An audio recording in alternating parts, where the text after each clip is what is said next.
Mon nom est André N. Mon prénom André, Andras en hongrois. Je suis né à Liège, mais de nationalité hongroise. Je suis devenu belge à partir du service militaire. Je suis créateur, fabricant de luminaires et restaurateur d'anciens. Bon, l'histoire de notre lustrerie, elle commence avec mon père. Mon père est né à Timișoara, qui s'appelait Temesvar dans le temps, en Hongrie. Et à 24 ans, il a quitté son pays, c'était en 1929. Il est venu en Belgique pour travailler, exercer son métier sous de meilleurs auspices. Donc quand j'ai eu l'âge de 16 ans, j'ai commencé à travailler avec lui. Il travaillait toujours, on a travaillé ensemble, il m'a appris toutes les ficelles du métier.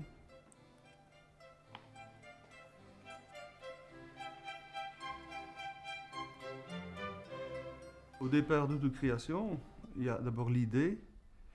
L'idée peut venir soit en voiture, en me promenant, ou ici, dans le décor hongrois que j'ai recréé chez moi, où je me détends volontiers. Je crois qu'il faut être au calme, en tout cas. Ça peut être aussi en rencontrant des gens, une conversation, un mot, une idée accroche mon attention et provoque en moi un déclic. Ensuite, je le fixe sur papier pour être sûr de ne jamais l'oublier. Après l'esquisse du nouveau modèle, je fais le plan détaillé de chaque composant qui entre dans ce nouveau luminaire. Certains composants sont envoyés à des sous-traitants pour leur réalisation, soit du modèle ou de la pièce. Ensuite, je rédige les modes opératoires, c'est-à-dire les macro-opérations et à l'intérieur de chaque macro-opération, les opérations détaillées de tous les gestes qu'on va faire pour réaliser toutes ces pièces-là.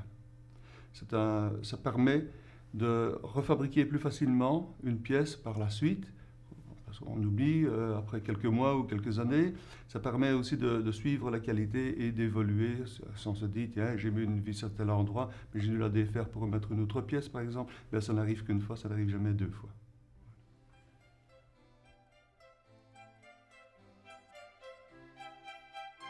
Et Andras, déjà du temps de mes anciens patrons, on l'avait déjà rencontré à cette époque-là, puis depuis donc 68, déjà du temps de ses parents venaient déjà ici, et puis alors lui a repris la relève.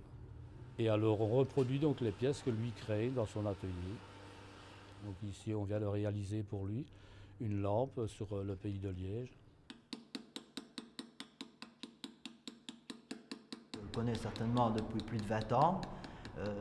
Puisque nous sommes une ancienne entreprise, il était déjà même client de mon père. Il m'appelle pour réaliser bien souvent des socles de lampes ou bien d'œuvres que Andras imagine et réalise. Pourquoi est-ce qu'il m'appelle? Bien parce que je suis quelqu'un qui touche à la pierre. La pierre, c'est lourd. Et bon, ben, ça convient bien pour fixer les lampadaires ou les statues ou les œuvres qu'André se met à produire.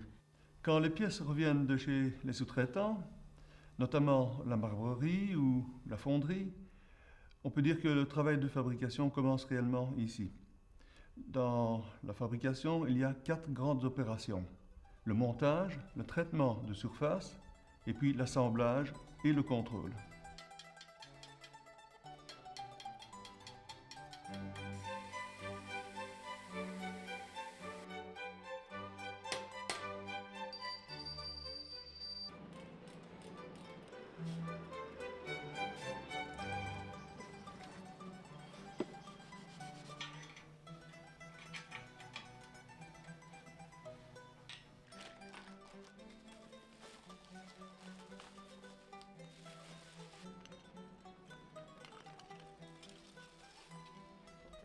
Transformer des matières, des tubes qui sont alignés sur mon mur, les couper, les cintrer, les souder ensemble, puis les repolir, les faire briller. Puis les odeurs, j'en ai déjà parlé aussi, l'ambiance de l'atelier. Non, quand je vois une pièce terminée, et quand je pense d'où elle vient, ça me fait vraiment énormément plaisir.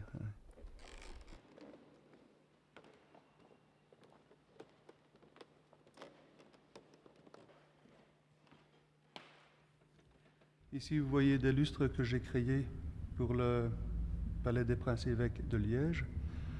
On me les a commandés à l'occasion du millénaire de la principauté qui a eu lieu en 1981. Il a fallu 2 mois pour réaliser les dessins. Il m'a fallu 2 ans pour faire réaliser les 4 lustres qui se trouvent ici, plus 10 candélabres et la restauration des lustres de la deuxième chambre de la cour d'appel.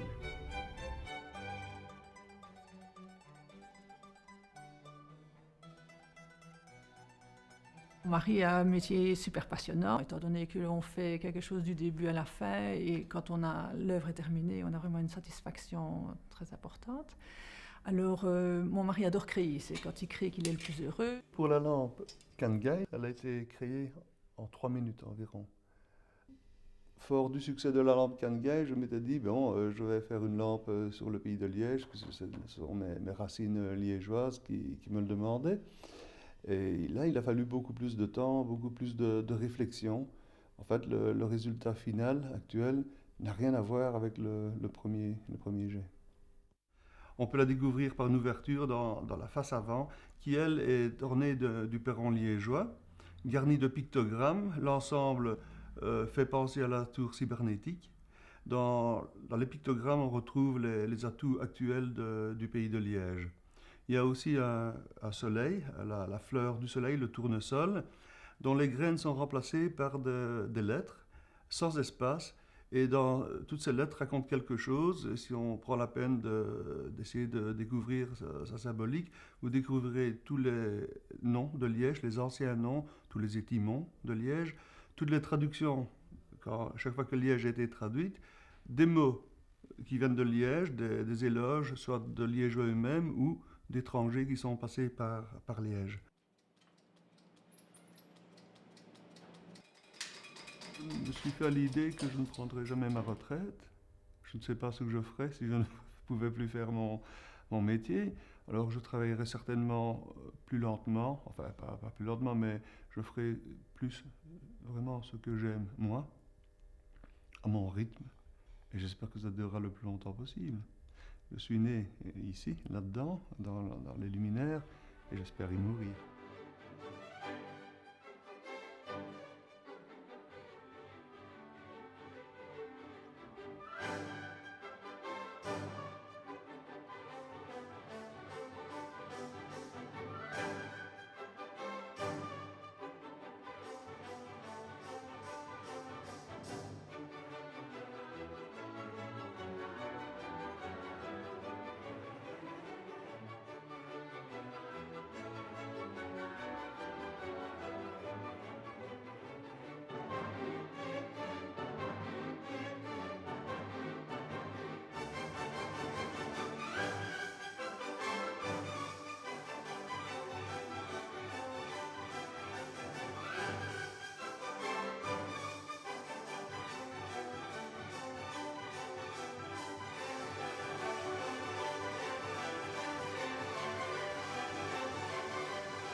Mon nom est André N, mon prénom André, Andras en hongrois.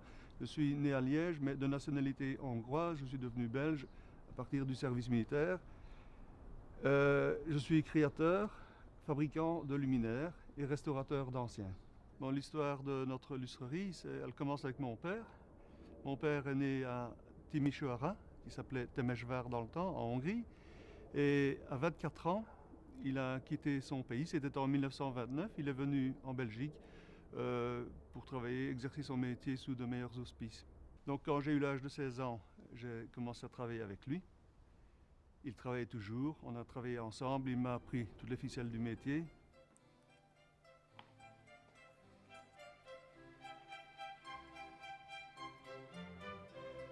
Au départ de toute création, il y a d'abord l'idée. L'idée peut venir soit en voiture, en me promenant, ou ici, dans le décor hongrois que j'ai recréé chez moi, où je me détends volontiers. Je crois qu'il faut être au calme en tout cas. Ça peut être